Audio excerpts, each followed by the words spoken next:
For 30 years, the only guest on Hall's mountain was the ghost of his wife. He had turned his back on the world content with silence. But one night, a sound he hadn't heard in 3 decades broke the storm, a desperate knock. When he unbarred the door, he found not the threat he expected, but 10 starving Apache women, their spines straight with pride even as they froze. His long winter was over. He just didn't know it yet. The snow was falling sideways, the wind yanking through the pine trees like it wanted to tear the whole mountain down. A storm like that didn't care about bones or blood or history. It chewed through everything. That's why he stayed inside most winters. That's why he let the fire burn low and kept a silence. He hadn't heard a human voice in years, not since they buried Ruth. Hollis didn't even get out of his chair when the knocking started. He thought at first it was the wind, or maybe a branch slamming against the siding, but it came again. A pattern measured knuckles, not a branch, not a beast. Human. He hadn't had a visitor in 30 years. The last man who came up the ridge uninvited left with a bullet in his thigh, and the message clear. Hollis Ridge wasn't a place for company, but this knock wasn't defiant. It was desperate. He stood slow. His legs complained old from solitude. He reached for the shotgun out of habit. Didn't it? Just held it as he opened the heavy wooden door.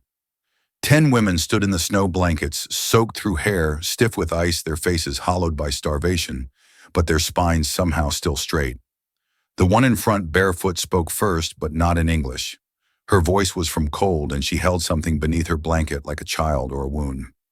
Hollis didn't understand the words. He didn't need to. He stepped aside. They filed in one by one, barely lifting their eyes. The youngest couldn't have been more than 15, and the eldest might have been his age or older. One leaned on another. One had a limp. All of them carried silence like it was the only thing they'd ever been taught to hold. He stoked the fire higher, set down. The rifle moved slow, careful not to crowd. Them didn't ask questions, didn't speak. He handed the youngest a tin cup of boiled water and watched her fingers tremble so hard she nearly dropped it. Only after the door shut again, after the storm reclaimed the mountain behind them, did he feel what their arrival truly was, a crack in his world. A place where God's wind had carved open his silence and let in something unexpected. Warmth. They didn't tell him their names that night, didn't speak to each other even. They huddled close by the fire blankets, steaming eyes glassy with a pain far older than this winter. He gave up his own bed, slept by the door, with the shotgun in reach, not because he feared them, but because he feared what might have driven them here. The kind of thing that would send 10 Apache women into the snow with no supplies, no men, no weapons. Morning came, but the storm did not lift. The snow kept on thick as cotton. He found himself watching them as they slept, each one thinner than she should have been. The barefoot one had frostbite, her toes swollen and raw. He rummaged through Ruth's old trunk for salves, for socks, for anything warm. When she stirred, she saw the salve in his hands and flinched her fingers, clutching her hidden bundle tighter. That's when he realized it was a baby wrapped tight to her chest, not crying, not moving. He didn't touch her, just nodded, set the ointment near the fire, and left her to decide. By evening, she'd rubbed the salve in. Her eyes softened just barely. She tried to say something again, pointed at the child, then at the roof. Her words were clipped, uncertain. Then she put her hand to her chest. "Hosa," she said. He blinked. "That your name?" he asked. She nodded once. He pointed to himself. Hall's the others watched quietly. No one else spoke, but something shifted in the room, like maybe the air remembered what it was to be shared. The next day, he cleared out the storage room, brought in CS from the old shed, hung blankets over the windows, made space for them not just in the cabin, but in the way his thoughts moved. He didn't know how long they'd stay. He didn't ask. He just kept feeding the fire and fixing what was broken. On the 4th day, one of them spoke. A woman with a scar along her jaw and eyes so dark they looked painted on. She said her name was Alawa. Her English was rough, but her story clear enough. Their village was gone. Soldiers fire death. The women who survived ran. They were not allowed to carry weapons, not allowed to defend what was theirs.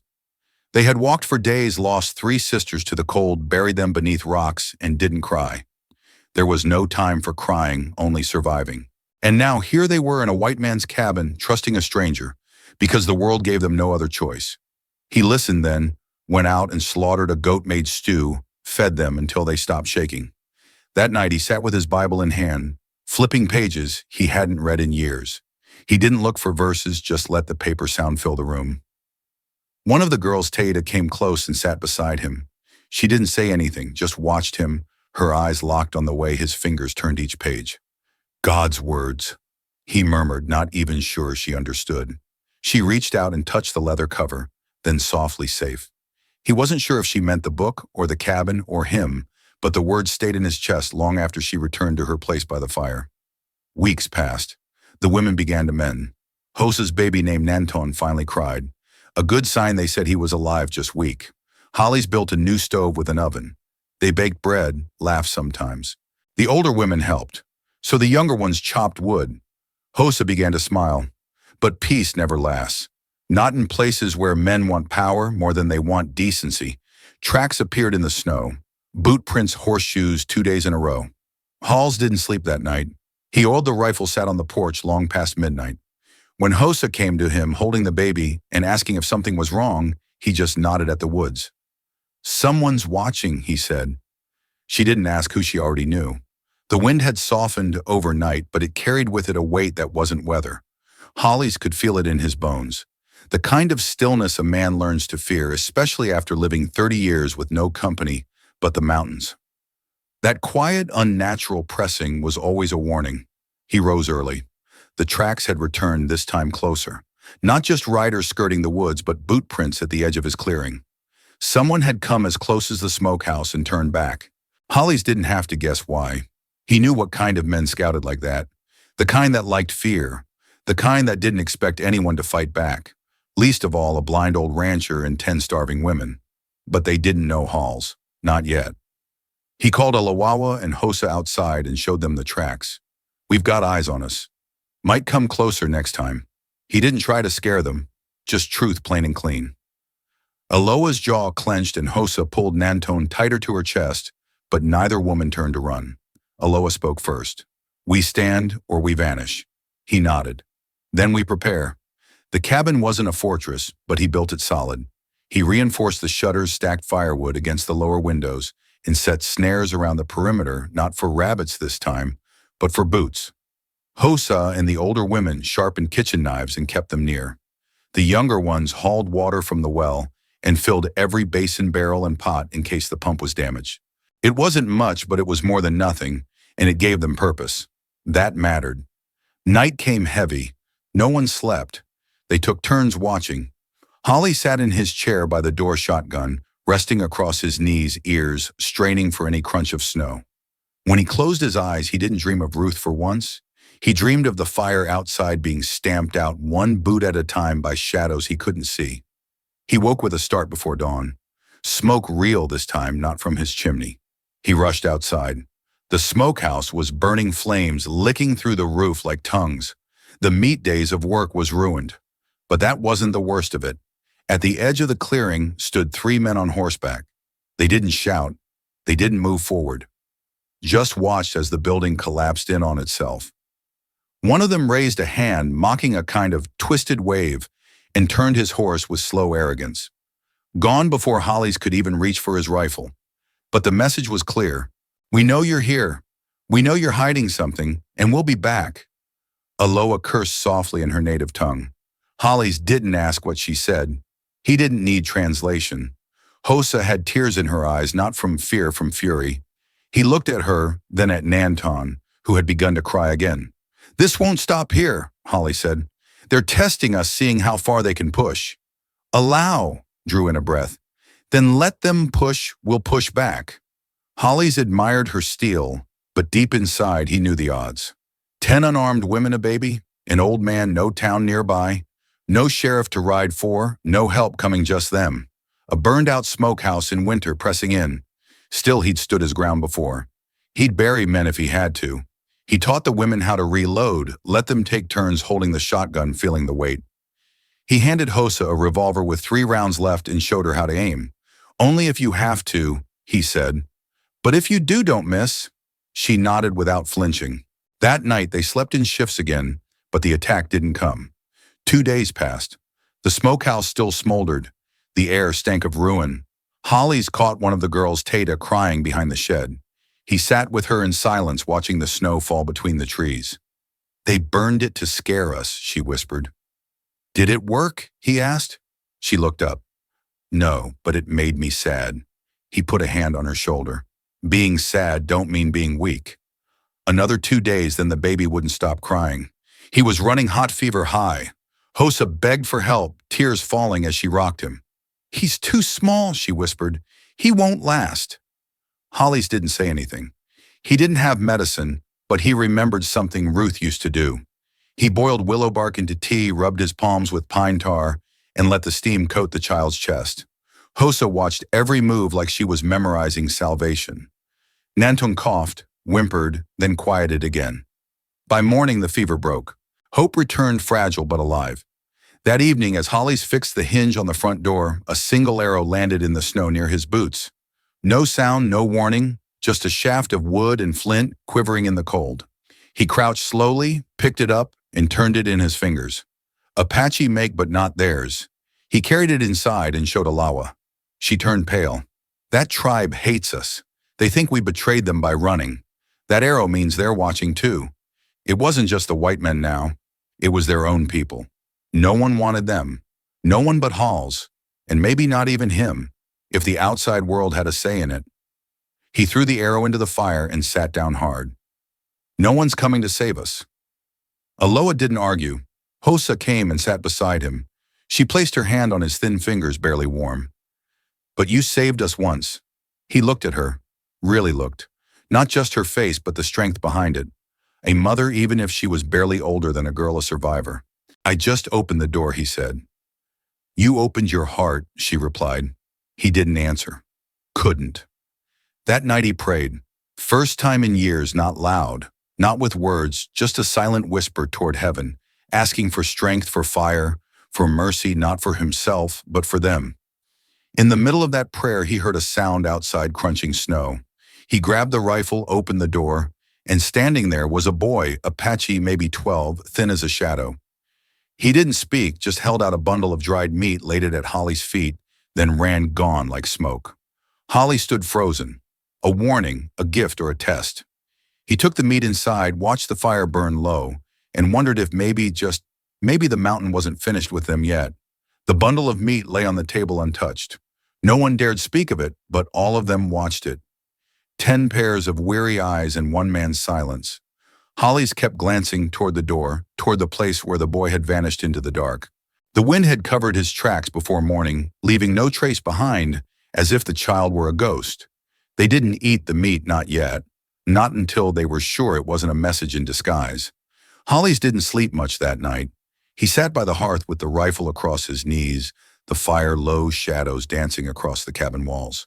He listened to the wind whisper through the eaves, the occasional crack of ice shifting on the roof. Nothing more, but his gut was restless. By dawn, snow had fallen again, enough to bury the smokehouse's charred bones, enough to quiet the world. When Holly stepped out, the only thing he heard was the groan of the trees and the crunch of his own boots. Then he saw them. More tracks. Not just the boy this time. He counted at least 5, maybe 6, approaching from the north, but turning away before the tree line, a half circle around the cabin. A scout's pattern, measuring, testing defenses, watching. They were being encircled. He went back inside, said nothing, and poured water into the iron kettle. The women noticed. They always did. Aloha finally broke the silence. They came again. Hollis nodded. Hosa asked the question he knew they feared. "Are they waiting for something?" "Waiting for us to run," he muttered. "Or weaken." He didn't mention the possibility that they might be waiting for night. No one needed that thought out loud. That afternoon, as Tayanita folded blankets by the fire, she found a feather tucked into the folds. Smooth, clean black with a silver tip, not from any bird Hollis knew, not from this side of the mountain. He stared at it a long time, then burned it in the hearth. That night they stayed together, the fire burning steady. They sang softly old hymns, mostly mixed with quiet Apache songs from the women's childhoods. The baby Nantan slept in a basket lined with rabbit fur, his breath shallow but peaceful. For a few hours it felt almost like a home, until the scream broke the silence. It came from outside. A woman's voice, shrill and terrified, cut through the snow-heavy air like a knife. Everyone froze. Holly shot to his feet, rifle raised. The scream came again, closer this time. Help, please, someone. It was a trap. He knew it instantly. But Hosa was already at the door. That's a woman. No. Hollis grabbed her arm hard. They're drawing us out. Her eyes filled with tears. But what if it's real? Another scream, broken, desperate. Aloha clenched her jaw. We decide now. Hollis looked at each of them. His heart pounded. I go alone. No one follows. They argued, but he was already stepping into the dark. He moved like a ghost, every step measured. The scream had stopped. Only wind now. He followed the sound's memory to the tree-lined heart tighten his chest. Then he saw her. A woman, real barefoot in the snow, bleeding from the lip clothes torn. She stumbled toward him with outstretched arms, crying, They're coming, please. There! An arrow struck the tree beside his head. He grabbed the woman and yanked her down behind a rock. Another arrow thudded into the snow behind them. A third skipped off the stone. He didn't fire. Not yet. A shadow moved near the ridge. Hollis waited, counted breaths, then fired once. The figure dropped. Not a man, a boy. He swore under his breath, not in anger, but in sorrow. Another silhouette appeared, running toward the fallen body. Hollis didn't shoot.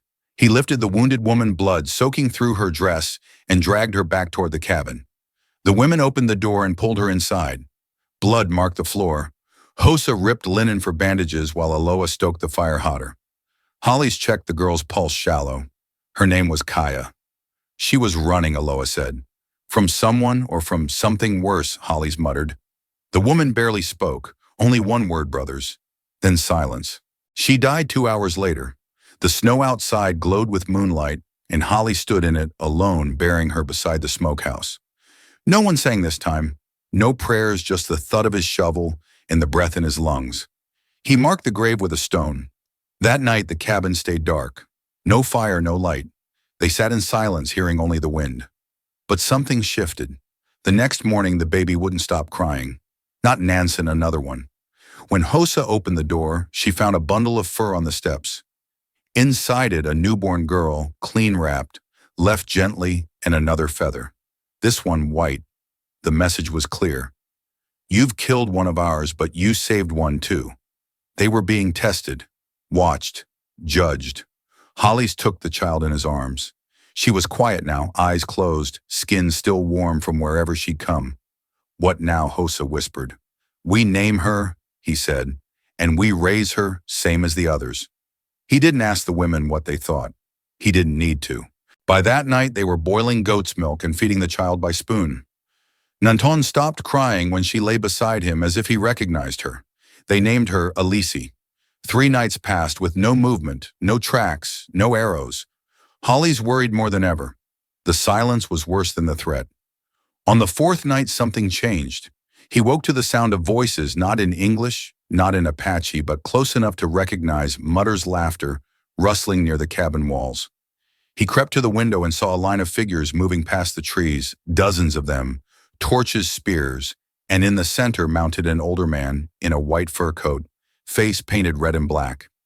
Hollis had seen him once years ago, a war chief exiled, ruthless, and now he was here.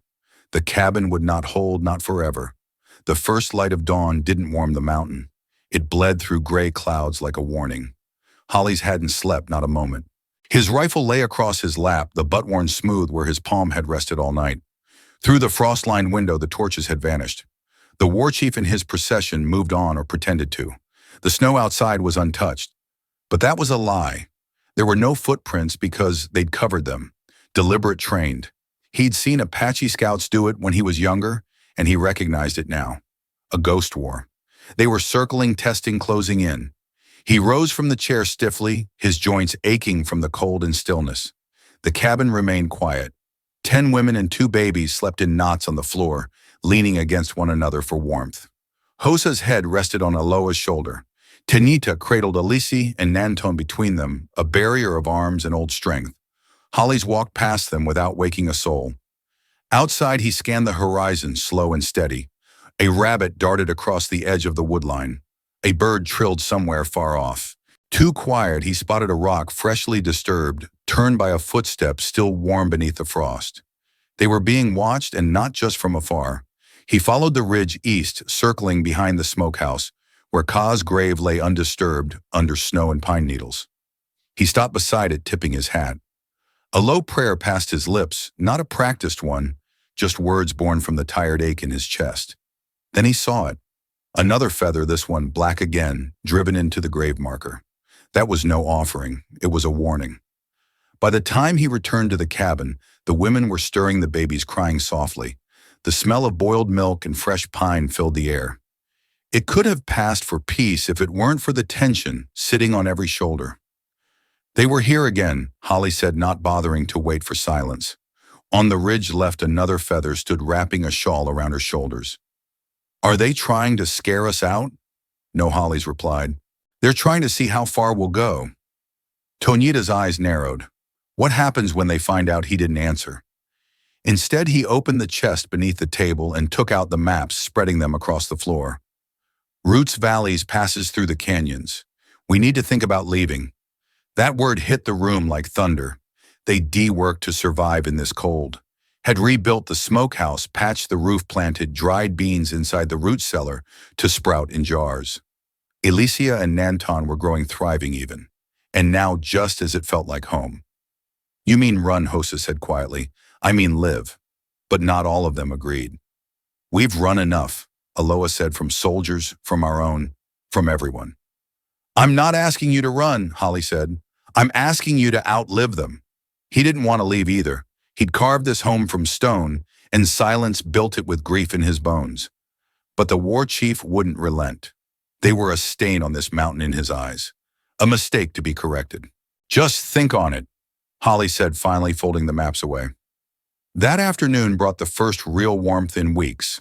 Sunlight broke through the clouds, melting the snow in slow glistening drips. Holly's took it as a gift, a brief window to prepare. They took turns watching the trees. Shifts of two with the babies kept close. Holes walked the perimeter and set new traps, not for hunting this time, but for warning. Wire glass tin hung from branches to rattle at the slightest motion. Still, night fell heavier than the last. The torches returned, not near, just visible on the far ridges. A circle of them, 100, maybe more. Holes didn't count. He didn't need to. The war chief was showing his numbers. They had days at most. Then, while Taida was patrolling near the brook, she heard something soft beneath the wind. A whimper. She followed it carefully, heart beating in her throat. Behind the boulder field where snow drifted deep, she found a child alone, no more than 6 barefoot, dressed in buckskin, shivering violently. She knelt slowly, whispering in Apache. The child didn't answer, just held out something with trembling fingers. A rag soaked in blood. Tonita carried the child back, wrapped in her own coat, lips pale, eyes hollow. Holly's met them at the door, his heart twisting. The boy had no name, no voice, just a necklace with a carved stone, an eagle. The child's back was covered in lashes, whipped, beaten, left to die. Not punishment, a message. They brought him inside, fed him broth and milk, let him sleep. The boy didn't cry, not once. He just kept waking with eyes wide, afraid of where he was. That night, Holly's dreamed of fire. He saw the cabin burning, babies screaming, women fighting with kitchen knives. Smoke poured from the rafters, and the war chief stood in the flames, smiling. He woke in a sweat, the sound of Alici's crying slicing through the quiet. The baby was hot, burning up. Hosa checked her skin, red, damp, feverish. Water, she said, and willow bark. But they were out of both. The river was 2 me down through enemy lines. Holly stood. I'll go. No, Aloha said, it's suicide. I'll go, Hosa offered. But Holly shook his head. No one else knows the signals. No one else sees like I do. He packed quick canteen rifle rope and stepped into the cold before anyone could argue more. The sun hadn't risen yet. Only the stars watched him pass into the trees. Every step was danger, every breath too loud. But he made it to the stream, filled the flask, dug for bark. Then a branch snapped behind him. He turned slowly. 3 men, Apache, painted faces, spears. Holes raised his hands, said the words he remembered from youth. Words of respect, peace. They didn't attack. They watched him. Then one stepped forward and dropped a bundle at his feet, another blanket. Inside it, dried roots, herbs, even a carved rattle. For the baby, one said in English, then vanished. Just like that. Back at the cabin, they boiled the herbs, cooled skin. Her fever broke by morning. She slept calmly, lips curled into the ghost of a smile. Holly sat beside her for hours staring at the bundle. "What changed?" Alawa asked. He didn't answer, not directly, but deep in his gut he felt something turning. They weren't enemies, not all of them. Some were watching to see what kind of man he'd be, and maybe, just maybe, some hoped he'd survive. The next day the boy spoke, just one word, Kuhn. It meant brother. Then he pointed to Elise's sister. That evening, Hollis called everyone together. They sat in a circle around the hearth, and he laid the maps out one final time. "We stay," he said. They didn't question it because for the first time, they didn't feel alone. The wind shifted that week, rolling down from the peaks with a sharper bite. It scraped against the eaves of the cabin like claws testing old wood, but inside warmth held barely. The hearth fire was kept alive by whatever they could find to burn, and Hollis had resorted to breaking apart a wooden chair he'd carved 20 winters ago, just to keep the children warm. They hadn't seen torchlight since that night the fever broke. No distant flames, no signals, not even a feather. It should have brought comfort, but instead it felt like silence before thunder. The kind Hollis had learned to read long before his hair turned gray. He watched the ridges every morning, not for the enemy, but for the stillness. That stillness had its own language, one of absence of waiting. Hune followed him often now. The boy didn't speak much, but what he lacked in words he made up for in eyes. Hollis had seen young ones before, torn from villages, broken from grief, but not like this boy. Kuhn was still looking for someone. Maybe the mother he'd never name. Maybe a brother who never came back. But whenever he looked at Elise, his face softened, as though she had become that tether. Inside, the women had grown more than just familiar with the land. They had made the mountain their own. The root cellar had been stocked with dried squirrel meat apples from a hidden grove and wild oats they'd gathered by hand. They'd fashioned new garments from torn hides, braided threads from pine bark, and stitched together broken moccasins for the children. And the babies, they were thriving. Nansen had begun crawling. Elise laughed when tickled. The sound of it filled the cabin like bells in a chapel, soft and unexpected. It was that laughter that made Hollis pause mid-repair on the porch railing one evening. His breath catching, he leaned the hammer down and sat on the step instead, head bowed. He'd once lived a lifetime without the echo of a child in his home. Now it came from every room. That night, as they gathered around the fire for supper, the past knocked softly as if asking permission. A figure approached the cabin just after dusk. No torch, no weapon, just a slow gait and a limp that spoke of an old wound. Hollis rose, first rifle in hand but unraised. The figure stepped into the light. "Name is Emmett James," the man said, tipping his hat. He looked worn, thin skin, wind-burned, and hands scarred. "I was told a man lived up here, took in some souls." Hollis did lower the rifle. "Who told you?" The man gestured behind him. "No one, just followed the tracks. Snow's thin this side. You a scout, used to be Union side, though that war's long behind me. Just looking for a place to be, sir? Ain't got much. Ain't asking for nothing but a floor and a chance." Aloha stepped out behind Hollis, her eyes scanning the stranger like she could see beneath his skin. After a moment, she gave the smallest nod. Holly sighed and stepped aside. "Floors hard, fires warm. That enough for you?" EMTT smiled faintly. "More than I've had in a year." They shared no more than a fire that night. EMTT said little, just warmed his hands and stared into the flame. But the next morning he chopped wood without being asked, mended the barn roof, fed the chickens. "You're not much for talking," Holly said, handing him a cup of boiled tea bark. "Don't need to talk when your hands do enough," MT replied. 3 days passed, then 4. EMTT slept in the woodshed, took meals only after the children had eaten, and never asked questions. Then came the night of the blood moon. The sky turned red above the peaks, and the cold snapped colder than it had in years. Hollis woke with a sense he hadn't felt since the last war, the sense that something was moving beneath the snow. Sure enough, by sunrise, the signs returned. Another feather, black, broken in half, left on the doorframe. Aloha found it. She didn't scream, just brought it in and laid it on the table like a dead bird. EMTT stared at it long and hard. "Means they're close." Hollis nodded. "Means they're done waiting." That evening they gathered around the fire again, and this time Hollis didn't sugarcoat it. "They'll come in days, maybe less. They're not testing anymore." They're deciding. Then we make our stand. Tonita said they'll outnumber us 5-1. Aloha looked up fierce. So did the blizzard. We're still here. I'm not willing to risk Alissi or Nanton, Holly's replied. We won't, Hosa said quietly. Well, protect them, but this is our home. You said it yourself. We stay. The women agreed. Even Kuhn, small as he was, stood behind the decision, clutching the carved eagle on his chest. And so they prepared. The next days were spent fortifying the cabin. Hollies and EMTT dug trenches by torchlight, fashioned spears from saplings, and strung trip lines through the trees. Inside, the women boiled tar-melted tallow for torches and packed the children's things in case of retreat. Then on the fifth night, the dogs began to bark. The ridgeline lit with torches a wall of flame in the dark, but they didn't charge.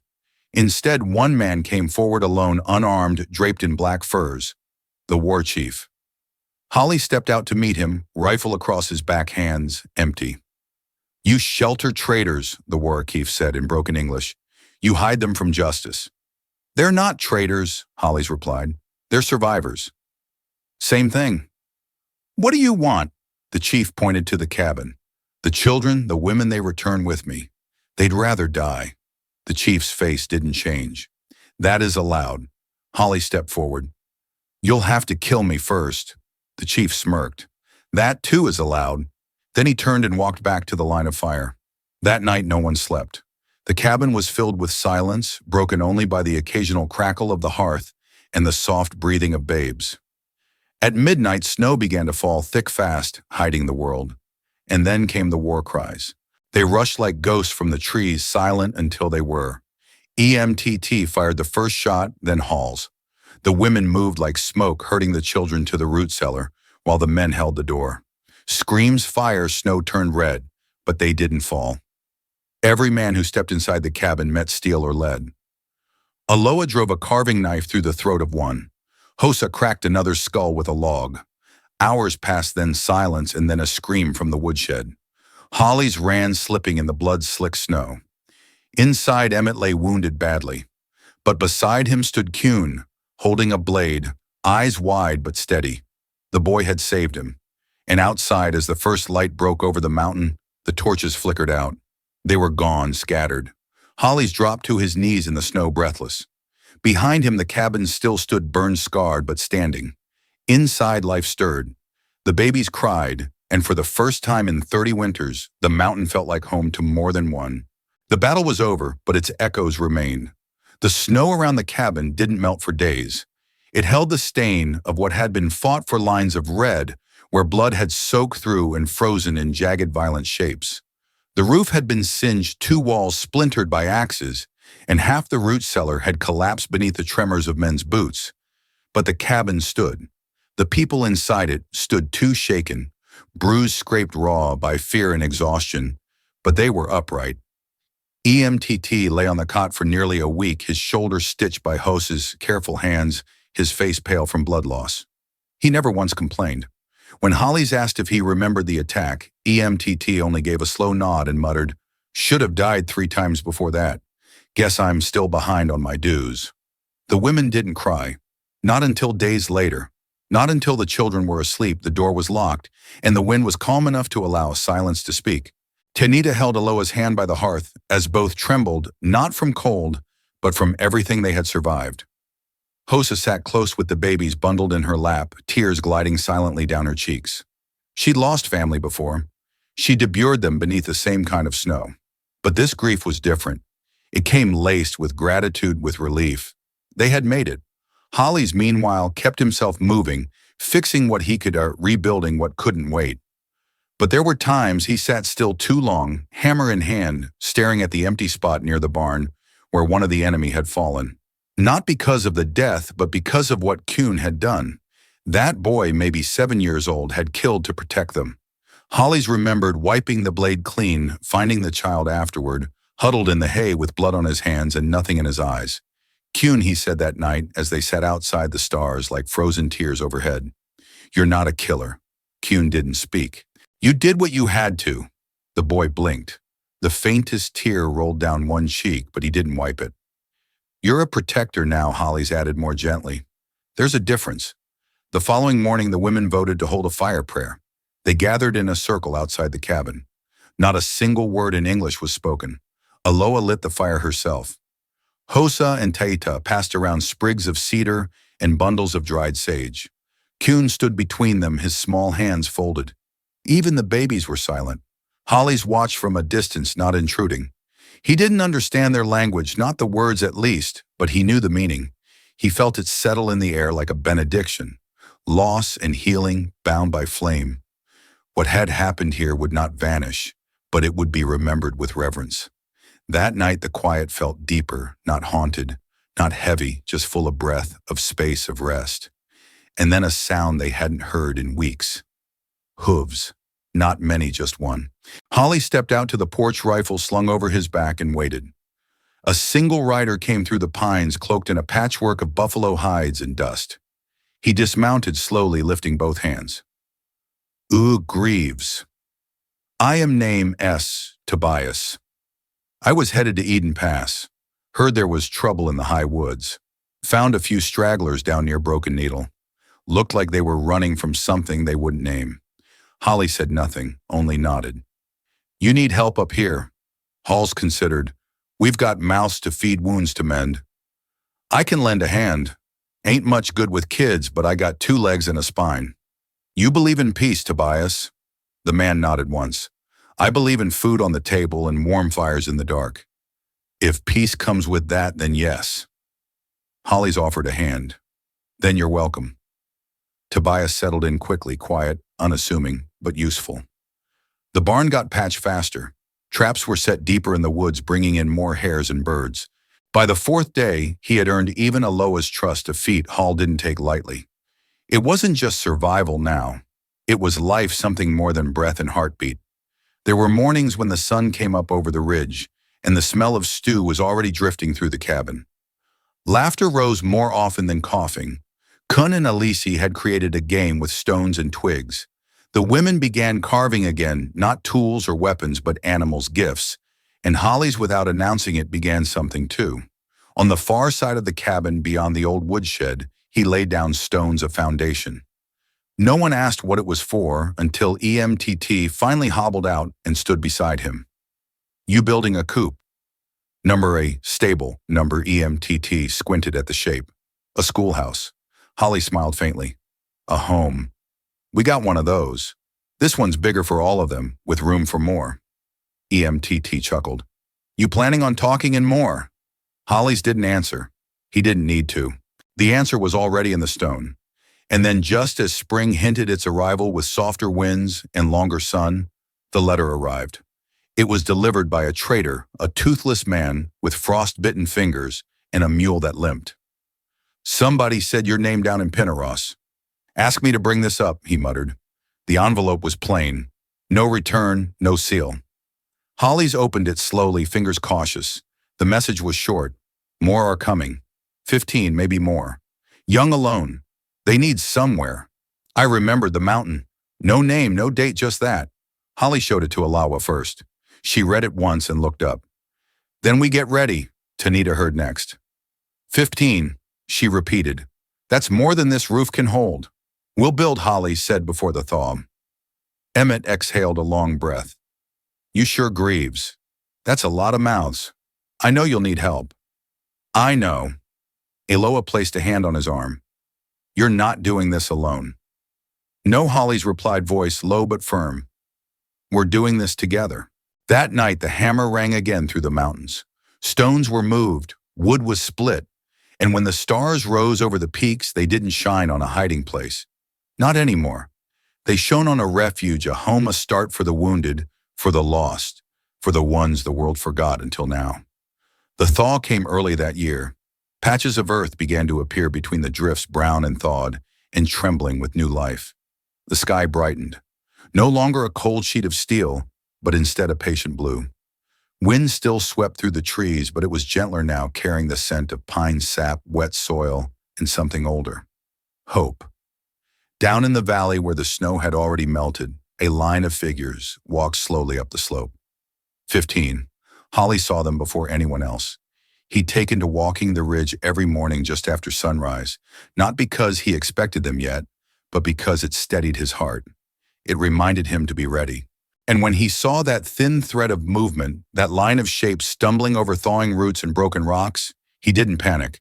He turned and walked back toward the cabin. "They're coming," he said simply as he passed the barn. EMTT, who'd been repairing the wheelbarrow, dropped his hammer. "Now they're halfway up." EMTT rushed inside. Aloha met him at the door, already clutching extra blankets.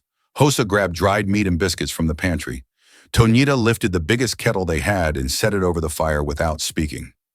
No one wasted time with questions. They knew what this meant. By the time the children arrived, tattered, starved, red-eyed, and limping, the cabin had a fire roaring, food waiting, and beds made. None of the orphans could have been older than 11. Some clung to one another. Others walked alone, heads bowed, too exhausted to cry. Hollies opened the door and didn't ask a single question. He just nodded. "You're home." The oldest girl, maybe 10, stood in the middle of the room after leading the others in. Her name, they would learn later, was Saya. She didn't speak until everyone was inside and the door had closed behind them. "This isn't what we thought it'd be," she said in a hoarse whisper. "It's warmer." Halls knelt to meet her eyes. "It's what you needed. That's all it has to be." She stared at him for a long moment. Then she reached forward and took his hand, small fingers trembling. "Thank you." They didn't ask what had happened to the children. They didn't need to. Some things could be seen without being spoken. The bruises, the hunger, the way some of the boys flinched when a pot clanged too loud, or how the littlest girl refused to let go of her brother's sleeve even while she slept. But slowly, gently, things began to change. That night they made soup. It was simple beans, herbs, bits of smoked rabbit, but to the children it tasted like something sacred. They devoured it in silence, then in murmurs, then in laughter. Emmett told a story about a goat he'd once raised that liked to eat boots, and a girl with no front teeth laughed so hard she spilled her bowl. No one scolded her. Aloha just poured another. By the second day, the children had started to speak again. Just small things, their names, what they used to eat. One said he liked drawing animals. Another whispered that she used to sing, but her voice had been taken by frost. Hosa sat with her on the stoop and hummed an old lullaby. When the girl didn't join in, Hosa smiled and kept humming anyway. "The voice doesn't disappear," she said quietly. "It just waits." By the third day, they helped with chores. Saya insisted on sweeping the floor. 2 boys carried water. One of the smallest children, a boy who hadn't spoken at all, brought sticks for the fire and lined them up carefully one by one like soldiers. And by the 4th day they played. It began with a snowball packed gently and tossed by Kuhn. It hit a boy in the arm. The boy blinked, then made one in return. Laughter followed. It was raw and bright and real. Holly stood watching from the porch, arms crossed. He hadn't known how this would go. He still didn't. But the weight in his chest had changed. It wasn't grief anymore. Not exactly. It was something heavier in some ways, but far more alive. It had shaped now. Names, faces, family. And yet, even in the peace, Holly's felt the old instinct stir, because peace didn't last unless you guarded it. That night, once the children were asleep, Holly sat by the fire with Aloha, Emmett, and Hosa. "We need a plan," he said. "This can't just be charity. We need to build something lasting." "A school," Aloha said first. "A garden," Hosa added. "A wall," Emmett muttered. They were all right. The days that followed were filled with labor, but no one called it work. A space behind the barn became the site for the schoolhouse. Stones were laid out again, but this time by many hands. Even the children helped carrying rocks and tying bundles of twigs for the roof. Kuhn painted a sign for the entrance, though he couldn't write more than his own name. He just painted stars. "We need books," Saya said one morning, "and chalk and blankets for the benches." "We'll get them," Hollies promised. He had no idea how, but the words felt true when he said them. The weather warmed, streams returned, rabbits bred again, and the woods grew loud with birds. Tobias, who had never intended to stay more than a week now, spent his evenings teaching the children how to whittle and fish. "Every one of these little rascals needs a trade," he muttered. "They ain't going to grow up lazy." They weren't. Even the smallest ones now carried themselves taller. They knew they had a place, that they were wanted. One night as the sky turned red with dusk, Holly stood on the ridge again. He looked down at what had once been a solitary cabin. Now it was a village. 3 cabins under construction, a schoolhouse nearly finished, a fenced area for goats, a smoking rack near the trees, children running, women laughing, men working, a life blooming where only survival had once lived. He felt someone beside him and turned to see Alawa. "You're thinking about your wife again," she said gently. "Sometimes I think this is what she saw before I did." Aloha nodded. "She gave you time to find it. She would have loved this place." Aloha didn't answer with words. She simply placed her hand on his shoulder and stood beside him as the light faded. That night, the first of the older boys, an 11-year-old named Nanton, asked Hollies if he could help keep watch. "I know how to load a rifle," he said. "I just want to make sure everyone's safe." Hollies nodded. "We take turns here. You'll have yours." Nansen grinned like he'd been Ned. Later in the dark, Hollies whispered a prayer before sleep. Not for protection, not for more provision, just thanks. He had never asked for this life. He had never expected it, but it had come anyway. The final snowfall melted the next morning, revealing not ruin but roots. And from those roots, the mountain breath, something new, not silence but songs. The wind had changed. Even the trees knew it. The season had turned not just from winter to spring, but from survival to something softer, richer, and more deeply alive. It came not with a roar, but with small signs. The unfurling of buds on the trees, the chorus of frogs down in the marsh, and the children's laughter echoing between the cabins like music made of sunlight. And yet peace had to be kept. The mountain taught them that much. On the morning of the spring market, Holly stood outside the schoolhouse, tying a bundle of dried meats and herbs into a burlap sack. Tobias had brought news weeks ago. Traders would be gathering at Pine Hollow again, the first time since the snow. That meant supplies, cloth, salt, maybe even books. But it also meant stories would travel faster. Questions would be asked, and someone might wonder what a weather-worn man was doing, raising 10 Apache women and 15 orphan children on a hidden ridge with no government record and no official blessing. But Hollies didn't flinch. He had chosen this life with his eyes open, even if his heart had still been healing when it began. Now it beat steady. Beside him, Aloha sorted buttons into a tin. Hosa stitched a tear in Kuhn's coat. EMTT carried a list of things they needed, and the children ran wild, knowing the market day meant new shoes, maybe sweets, maybe stories. One of the little girls, Tassie, stood on tiptoe and whispered to Hollies, "Can we get red ribbons this time?" "Only if you help carry the flour," he said. She beamed and ran off, already pretending her hair was braided with silk. The trip to Pine Hollow was long, but not dangerous. With EMTT guiding the wagon and 3 older boys riding alongside on borrowed ponies, they made it in just under 2 days. When they arrived, the town was already buzzing. Stalls were set up, smoke curled from kettles, and the clang of blacksmiths echoed down the lane. But something changed when Holly stepped into view. People stopped, heads turned.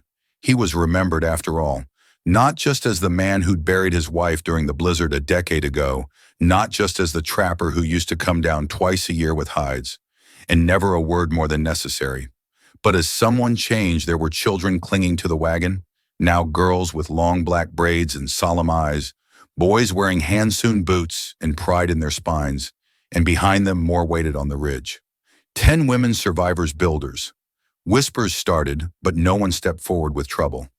Instead, the blacksmith's wife, a round woman with an apron dusted in flour, marched up and handed Tassie a bundle of ribbons. "She looked at them last year," she said gruffly. "Didn't have the coin. I saved M anyway." Hollies nodded. "She'll treasure them." And she did. They traded steadily. Barrels of dried meat for salt and Bean's spare hides for new boots. 2 smoked trout for a bolt of cloth, the color of river clay.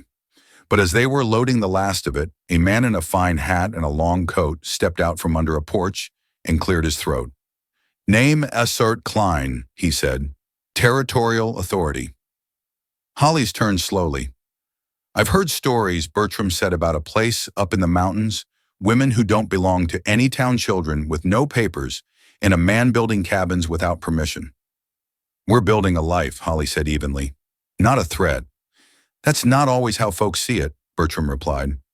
"You understand, I'm sure. We're still shaping laws out here. Got to know who's where doing what. Protect the landowners." Keep order. Hollies didn't blink. What do you want? A visit next full moon. You show me what you've got going. I write my report. If it looks like a settlement, we file it. If it looks like a family, maybe I write nothing. EMTT shifted beside him, but Hollies raised a hand. You come, he said to Bertram. You see? The man nodded once and turned. No threats, just bureaucracy. But as the wagon rolled out of town, EMTT spat into the dust. We'll build that wall after all. Back on the ridge, the children greeted them like heroes. There were cheers for the bolts of cloth, squeals for the red ribbons, and a stunned silence when Kuhn pulled out 3 actual books, dog-eared and weathered, but full of stories. Eloa held one to her chest and closed her eyes like she was praying. And that night, for the first time, they held a dance. Tobias brought his fiddle. Tacy's ribbons streamed in the firelight. The children clapped and stomped. And Hosa and Alawa laughed like girls again. Even Holly's reluctant, as always, was dragged into a slow circle and made to smile. EMTT handed him a cup of cider and nodded toward the stars. She'd be proud, he said. Hollies didn't answer. He just looked out over the ridge where the cabins glowed with firelight and let himself believe it. A week later, the children gathered pine cones and painted them for luck. They said so. We don't get taken away. No one had told them that was a risk, but they'd heard enough in their short lives to know that homes could be stolen. So Holly stood with them, dipped his hands in paint, and rolled one of the pine cones in his palms. Then we'll make hundreds, he said. Enough luck to last a lifetime. They hung them from trees, from doorposts, from fences. They weren't afraid anymore. But they weren't fools either. When Bertram returned, he brought 2 men with him, silent, watchful. But when they stepped into the settlement, they paused. The schoolhouse was finished. 15 children learning letters. 10 women preparing lunch in a kitchen built of cedar and sun. A field with rows of onions and carrots, a barn with goats, a boy tending to a calf. And in the center, Holly stood with Tassie on his shoulders, her red ribbons fluttering like flags. Bertram walked the grounds for hours. He asked quiet questions. He took notes. He sat with Alawa and listened to her describe each child's chore schedule. He watched as EMTT taught 3 boys how to mend a fence. He sat under the schoolhouse eaves and listened to Hosa read a story about stars. When it was time to leave, he folded his notebook slowly. This isn't a town, he said. Hollies didn't respond. It's not even a village, really. Still, Holly said nothing. It's something else. Bertram turned to his men. We write nothing. This place doesn't exist on maps. Let it be. And then to Hollies, he said, but if you ever need a new roof, you let me know. I hammer a straight nail. Hollies nodded once. That evening, as dusk fell like a soft blanket, Hollies climbed the ridge alone. He sat where he always had, where the old silence used to live, and listen. But it wasn't silent anymore. It was full with laughter, with stories, with prayers whispered in the dark, with pine cones hanging like charms, with red ribbons and school bells and the sound of boots stomping snow from the porch. He thought of his wife, and though he still missed her every day, he knew now why she had gone. So he could find them. So they could find him. So they could all make something that would last. And in that moment, the wind shifted again, carrying not just the scent of spring, but the promise of tomorrow. 5 years passed, and the mountain never forgot them. The cabins aged with grace, their wood weathered silver by snow and sun. New ones had risen too, built not from desperation, but planning, each one sturdy, wide-windowed, filled with warmth. The children were no longer children. Kuhn had a beard now and spent his mornings teaching younger boys how to build traps and skin game. Tassie, once the smallest, now braided her hair with new red ribbons and taught letters under the roof she once learned beneath. Hollies, older and slower, still walked the ridge each dawn, but he didn't carry grief anymore. Just a cane carved by one of the girls who now called herself a carpenter. He'd become something more than a rancher or guardian.